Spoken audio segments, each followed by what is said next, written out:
really you want to make America great again, forget about economics, although that's important. What you really would want to do is concentrate on the psychology of all of its citizens. You would want to concentrate on prospects, like your prospects for a future healthy, happy life, and what's the impediment of those prospects, and how do we mitigate all these issues like inner city crime, violence, gangs, like all that should be of primary concern to anyone who's like, if you're running this country and you're saying, we want to make the greatest country the world has ever known. We think we have the greatest country. We can make it even better, and here's how. The number one would be we got to fix the ghettos. Number one, we got to the economic disparity, the disparity in terms of the prospects that people have for living a normal, healthy life without violence and crime. The difference between someone who's born in Baltimore and someone who's born in Beverly Hills are so off the charts different, and no one's doing jack shit to try to even that out. Like this idea about like financial equality, like you're not going to achieve that because you're not going to achieve effort equality. There's certain people who are just going to always work harder than other people. This idea of like, we need to redistribute. I was watching this maddening conversation where this fucking dork was trying to say that all money over $3 million that a person makes should be taxed at 90%. Like, that's great for you to say because you're never going to make $3 million, you fucking idiot.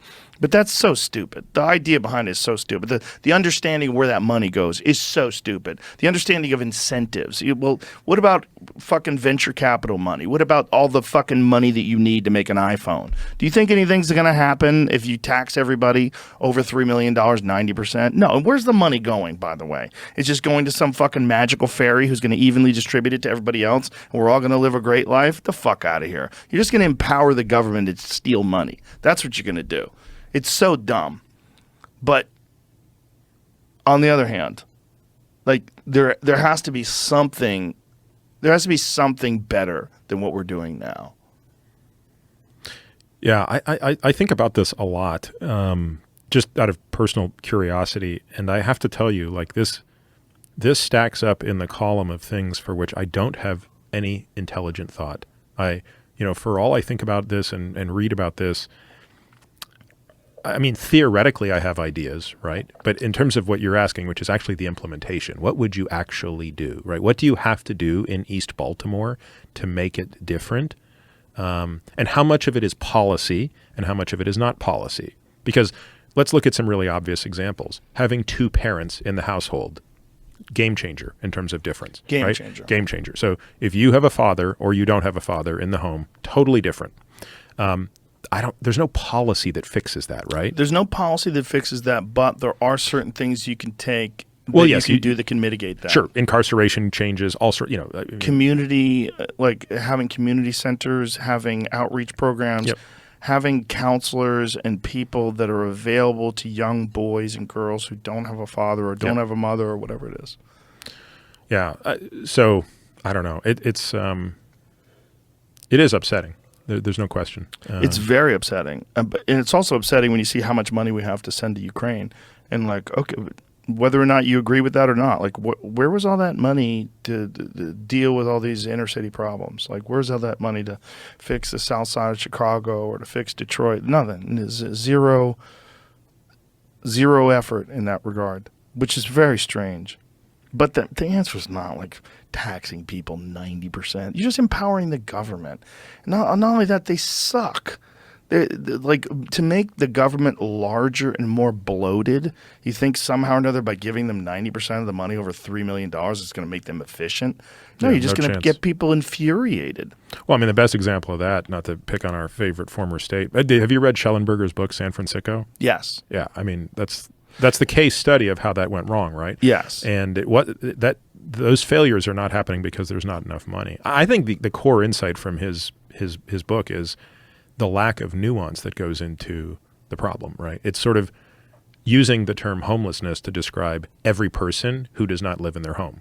Right. When in reality, it's like the woman who had to flee her home because her husband was beating her versus the untreated person with mental illness versus the person who's addicted to drugs. those people are not the same. Not the the same. solution to help those people is not the same. And yet when we try to treat everyone as the same in that regard, we end up with San Francisco.